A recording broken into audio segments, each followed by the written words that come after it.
el propósito de adorarte y de exaltarte. Espíritu Santo de Dios, ven y sopla con tu viento y llévanos, impúlsanos en este tiempo para cantar, para derramar nuestra vida delante de Dios. Aplicamos la sangre de Cristo sobre nuestras mentes y nuestras emociones y declaramos que hay libertad para entrar, Señor, hay libertad para adorarte en el nombre de Cristo Jesús. Amén.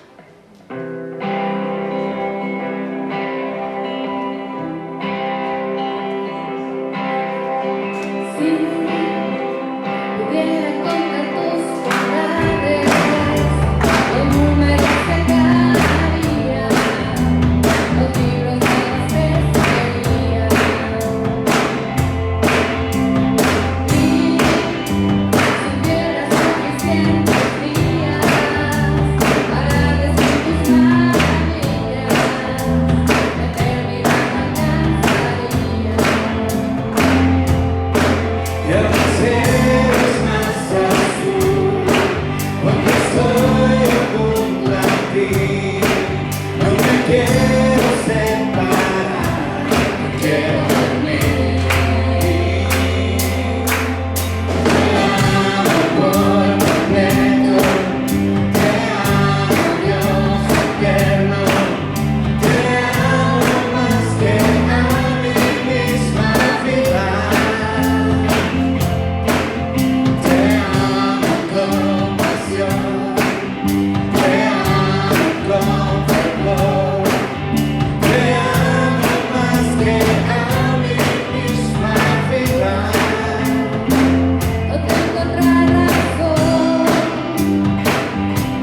tus manos a Él.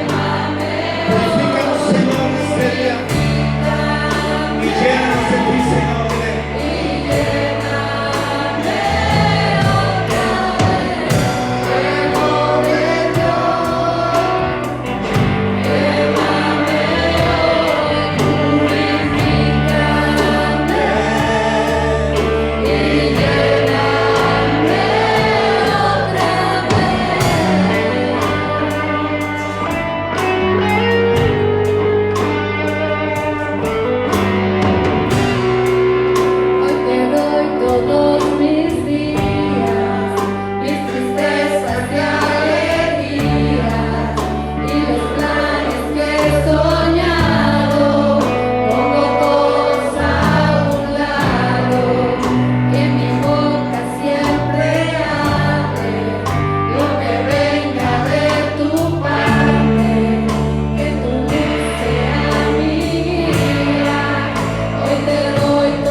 estamos aquí y por eso te cantamos, mi Señor. Por eso estamos aquí, Señor. Dile, lléname con tu fuego en esta tarde a Él. Lléname con tu fuego, mi Señor. Vamos a decirle, iglesia, lléname en este día. Fuego de Dios, dile en este día con tu corazón, dile. Fuego de Dios, lléname hoy. Purifícame. Y lléname otra vez. Fuego de Dios, lléname hoy, purifícame y lléname otra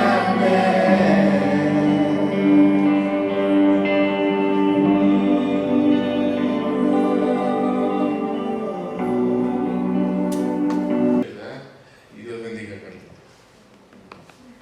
Bueno, pues buenas noches.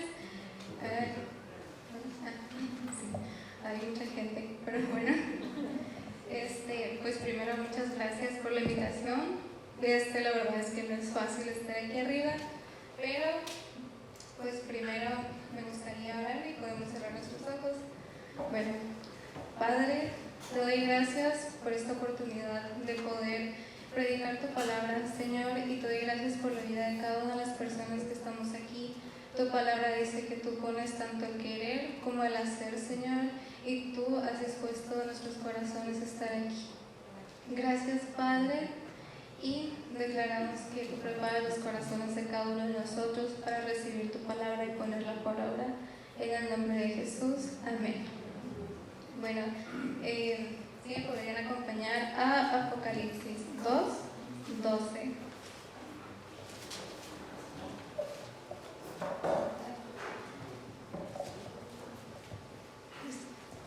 Es el mensaje que tiene Dios para la iglesia de Pérgamo. Para dar un poquito más de panorama, bueno, un ejemplo. Cuando vamos nosotros a las cafeterías tenemos un menú, ¿no? Y podemos voltear para todos lados y podemos ver, a ver qué queremos, ¿no? Y elegimos lo que nosotros queremos conforme a lo que necesitamos o queremos en ese momento. Y bueno, en Pérgamo ahorita está en lo que es Turquía. En ese tiempo era la capital de el reino de Pérgamo. Y en el año de 1333 a.C. fue entregado al reino. El reino se entregó a Roma. Entonces Roma, pues al momento de conquistar, también enviaba todo lo que son su religión. Y en ese tiempo, pues creo que muchos conocemos los dioses griegos, los vamos a tratar con nombres griegos en este momento. Entonces, pues impuso su religión a Pérgamo. Se estableció en Pérgamo para dar un panorama de cómo estaba la iglesia, no la iglesia sino la situación en ese lugar. Pérgamo se estableció el Asclepión. El Asclepión era el hospital que tiene el nombre en honor al dios griego que es Asclepios, que es el dios de la medicina. Entonces ese hospital, el Asclepión de Pérgamo, se consideraba como uno de los centros de salud más importantes de los tiempos antiguos. También se inventó ahí el pergamino, de ahí el nombre de Pérgamo, porque Ptolomeo V de Egipto ya no quiso exportar pergamino para allá por temor a que la biblioteca de Pérgamo se volviera más grande que la de Alejandría. Y en efecto, la biblioteca de Pérgamo es la segunda más grande de todo el mundo antiguo después de la de Alejandría. Llegó a almacenar la biblioteca más de 2.000 ejemplares de libros y también tenía teatro que tiene una capacidad de 10.000 personas. Pero también, además de todo eso, en el ámbito cultural, tenía un montón de altares a diferentes dioses.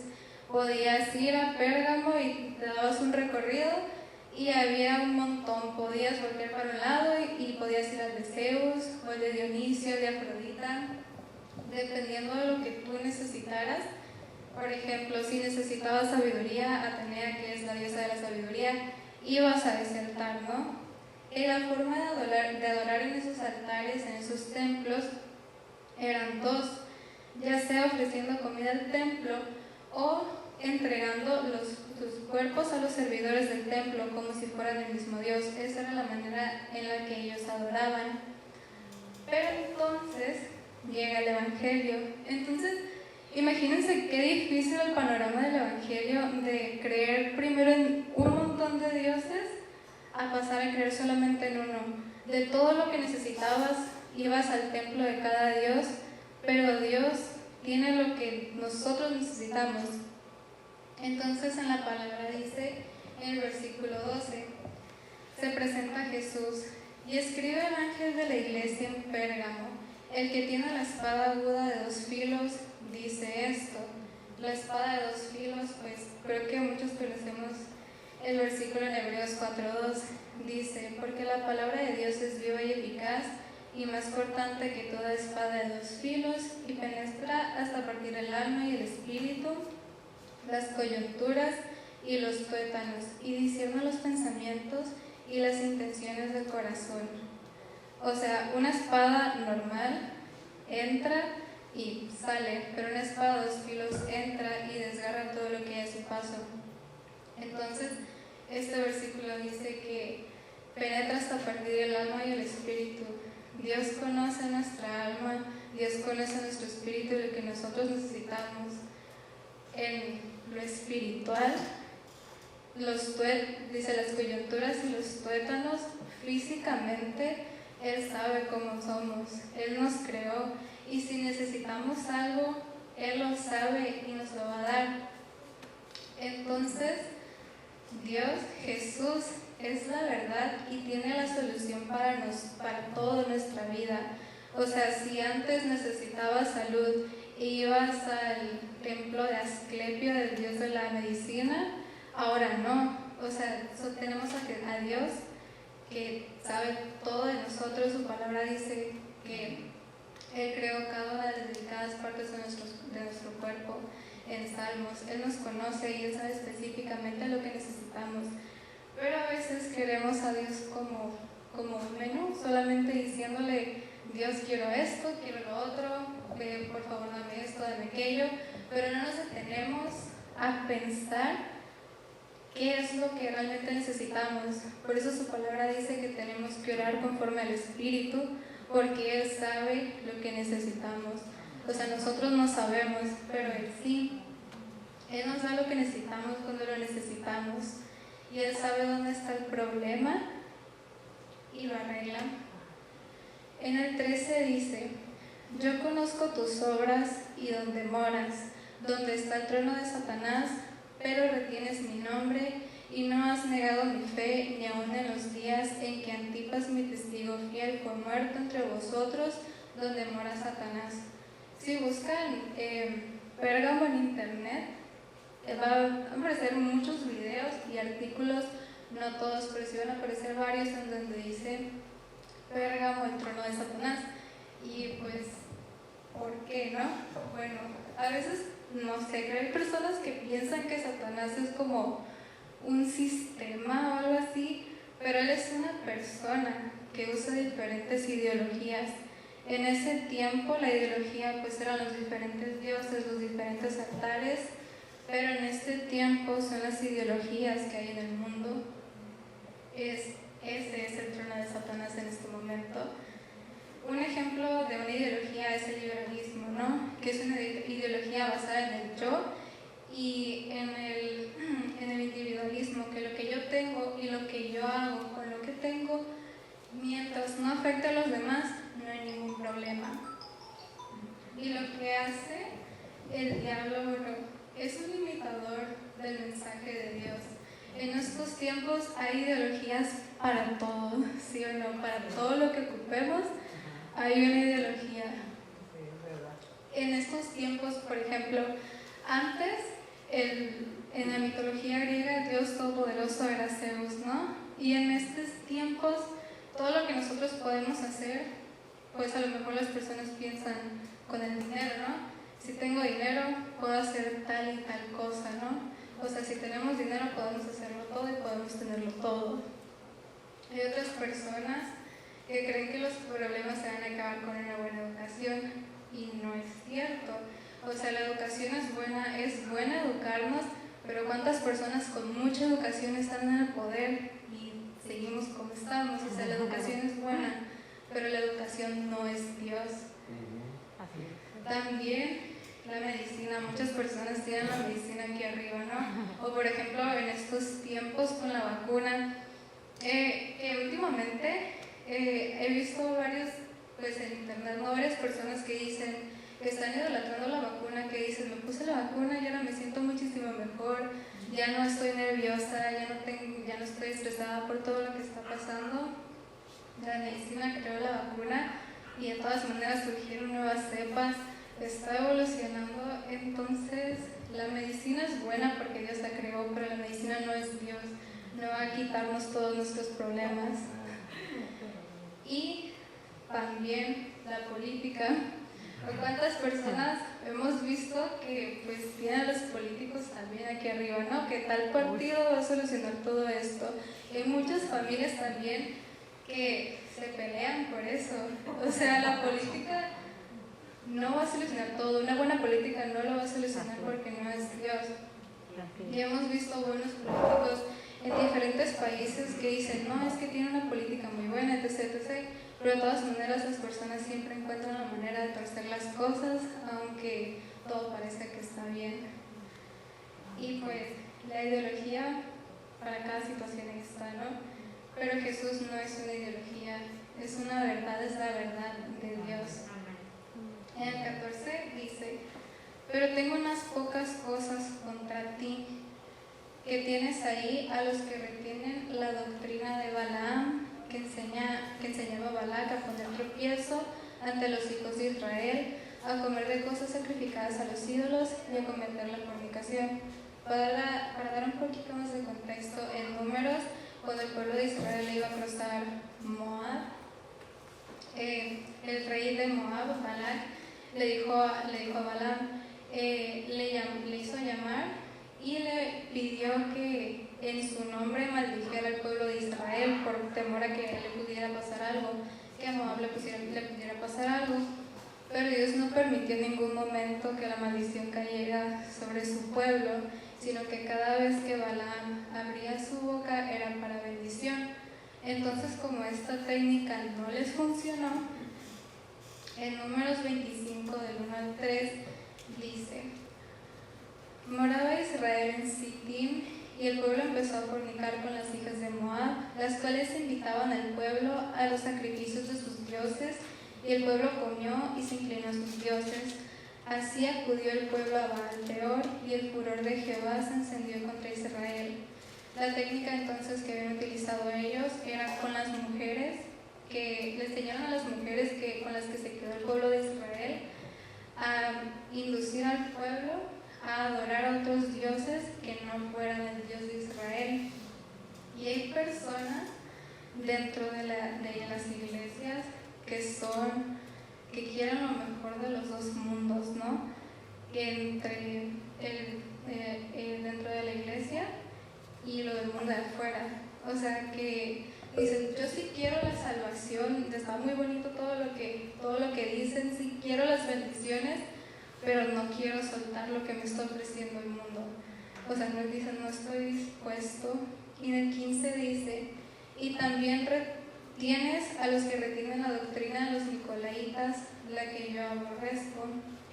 La doctrina de los nicolaitas era que lo que tú hacías en tu cuerpo no afectaba a tu alma. O sea, en ese tiempo tú tenías a Jesús, decías, yo tengo a Jesús en mi corazón, yo sí soy cristiano, pero después al rato se iban, como yo tengo a Jesús en mi corazón, pues me voy un ratito al templo de Zeus, ¿no? O al templo de Dionisio, que era el dios del vino.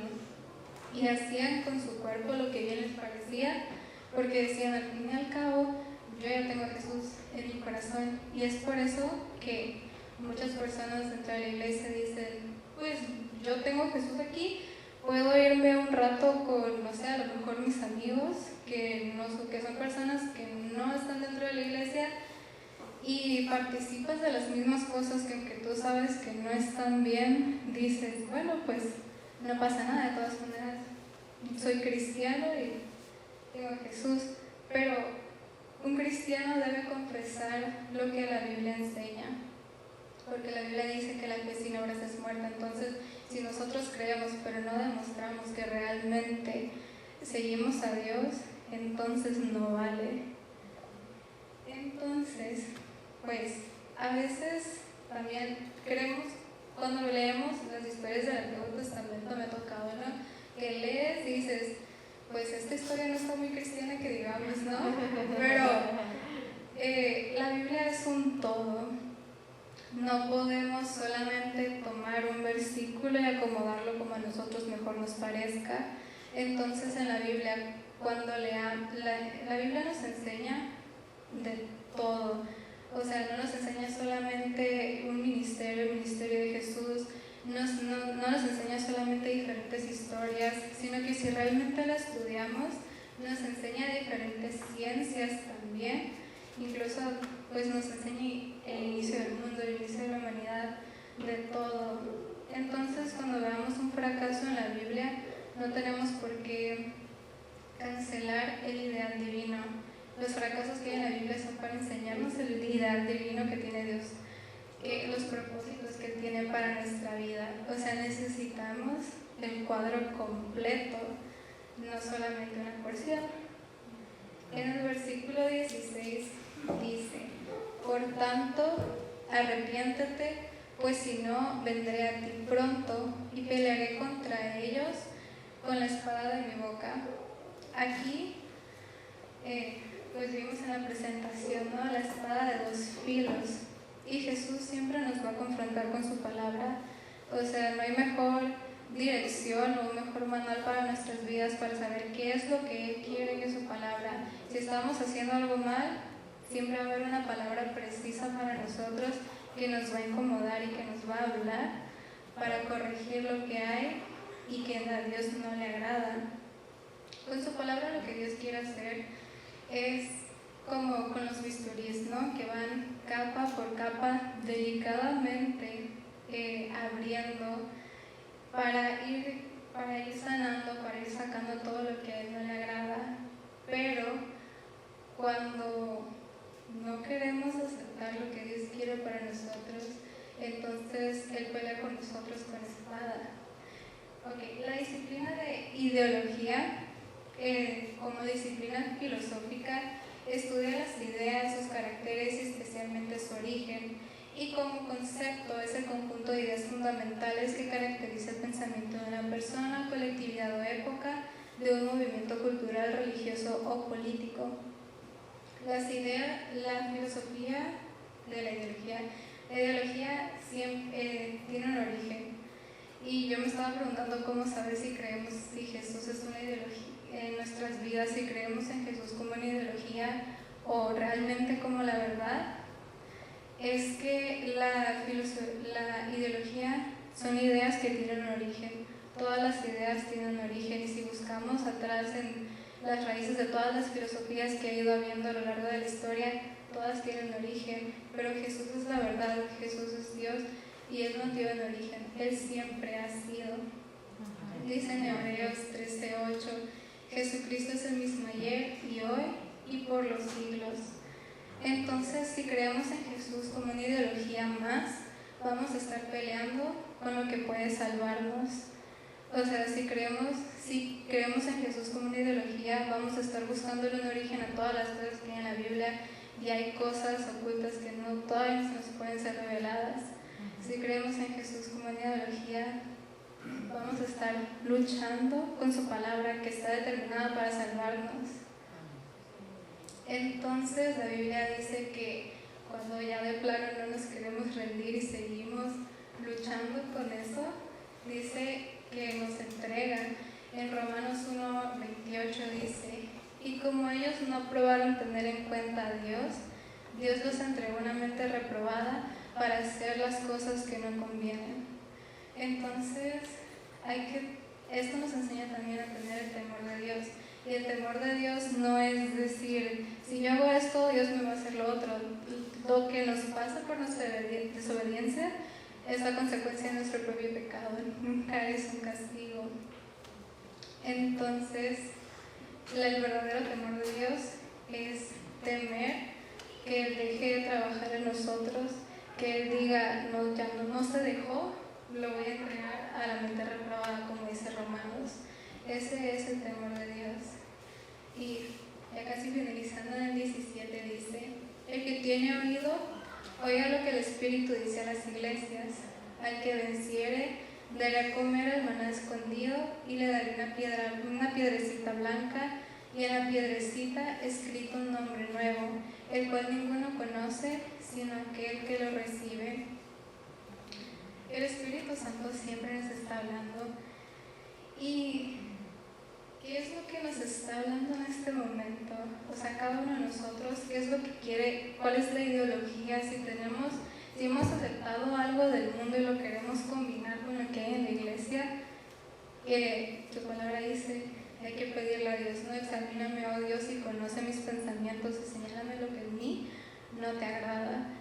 Entonces, muchas personas, por estar bien en la iglesia y por querer lo del mundo, no nos atrevemos a veces a decir lo que nosotros creemos y que nosotros creemos solamente por ser rechazados de cierto grupo. Y muchas personas, bueno, a veces he escuchado que dicen, era más fácil ser cristiano antes, pero no es cierto. Lo podemos ver, por ejemplo, si leemos el contexto, si conocemos el contexto de las iglesias a las que se les escriben las cartas, por ejemplo en Esmirna, es la iglesia rica, pero pobre. Rica porque tenía a Dios, pero pobre. Un contexto rápido, Esmirna era un lugar en donde todo se exportaba y había como un mercado muy grande en el que solamente podían comerciar las personas que creían en los dioses, pero los cristianos en Esmirna, por no creer en los demás dioses, no tenían derecho a vender, por lo tanto no recibían ingresos. Entonces imagínense, ¿no?, lo difícil que era para ellos, pero ellos tienen una promesa. Aquí en Pérgamo eran perseguidos también, como pudimos ir leyendo, o sea, no era más fácil. La Biblia dice que vienen tiempos peores, pero yo creo que es un privilegio y es un honor poder estar aquí en este momento, porque no en todos lados se puede y antes no era más fácil. Entonces, cuando estemos con las demás personas, la Biblia no nos dice que nos apartemos de las personas que no creen en Dios, sino que estemos con ellos para instruir, para enseñarles en gracia y en amor con nuestro testimonio. No vamos a disculparnos por creer en Dios con las demás personas solamente para que no nos aparten o para que no nos cancelen, sino que vamos a dar testimonio con nuestra vida. Y bueno, en la primera parte donde dice, el que tiene oído, oiga lo que el Espíritu dice a las iglesias. Es un hebrismo. Es un hebrismo que hemos estado, que creo que la mayoría, leyendo los evangelios, vemos que Jesús también lo dice siempre, ¿no? El que tenga oídos para oír, que oiga. Es un hebrismo que, en la traducción simple, se puede traducir como si uno puede oírlo, uno debe obedecerlo. Entonces lo que Jesús nos dice es, si puedes oír este mensaje, obedécelo. Eso es lo que quiere decirles. Entonces, en este caso, el Espíritu Santo está diciendo a los seguidores de Cristo que es importante, es que si uno escucha, uno debe obedecer todo lo que nos está diciendo. Entonces, aparte de este hebreísmo, hay un juego de palabras en este versículo en griego, que es el original de esta carta, que dice, el que tenga oídos para oír es el que vence. La palabra normal, romanizada, no es la lectura normal, es tonikoti, que es una forma del verbo nikao, que significa ganar, conquistar, perseverar y salir victorioso. Entonces eso es lo que está diciendo Jesús, ¿no? Si obedeces vas a salir victorioso, vas a ganar. Eso es lo que significa. Y donde dice, al que venciere daré a comer del maná escondido. El maná, pues todos sabemos que es el maná, ¿no? Es el alimento que dio Dios a su pueblo Israel mientras estaban en el desierto, en condiciones muy extremas, muy peligrosas, aunque parece que en los desiertos no hay nada si son peligrosas. Entonces podemos verlo ahí, ¿no? Es el alimento que Él les dio, que les fortaleció. Pero también lo menciona Jesús en la historia cuando estaba hablando con la samaritana, cuando sus discípulos se preguntaron que si ya había habido alguien que le hubiera dado comida, y Jesús les respondió: tengo un alimento que vosotros no sabéis. Y este alimento secreto que los demás desconocían era el maná, que es la energía divina y que es capaz de proveer el sustento en las más inimaginables situaciones y circunstancias peligrosas. Entonces esto significó una realidad para las personas en Pérgamo.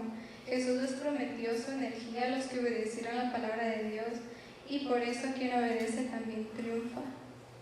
Y por último, donde dice: y les daré una piedrecita blanca, y en la piedrecita escrito un nombre nuevo, el cual ninguno conoce sino aquel que lo recibe. Esta es como una analogía a la piedrecita blanca. Bueno, realmente no hay un significado exacto para esta piedrecita, pero el que más se ajusta a la situación, al contexto, es que en esos tiempos las personas que participaban en las carreras romanas, los que resultaban ganadores, se les entregaba una piedrecita con un nombre que nadie podía falsificar. Entonces a ti te la entregaban, solamente tú conocías esa piedrecita, era tuya, y era como tu pase VIP para el banquete súper espléndido que preparaban para solamente los ganadores. Y en ese tiempo la iglesia era perseguida en Pérgamo, entonces los creyentes no participaban. También aparte porque todos esos juegos antes eran dedicados a los dioses. Entonces en esta parte Dios les está diciendo que realmente no se están perdiendo de nada, porque Él les va a dar una piedrecita blanca para entrar sí. Les está diciendo que tiene una piedrecita que con su perseverancia van a entrar al banquete que Él tiene preparado para nosotros allá en el cielo. Entonces ese es el mensaje: examinar nuestros corazones, realmente qué ideologías estamos siguiendo, si estamos creyendo en Jesús como quien es realmente la verdad de Dios, o como una ideología más que mezclamos con lo que hay en el mundo también. Entonces, eso es todo. Gracias.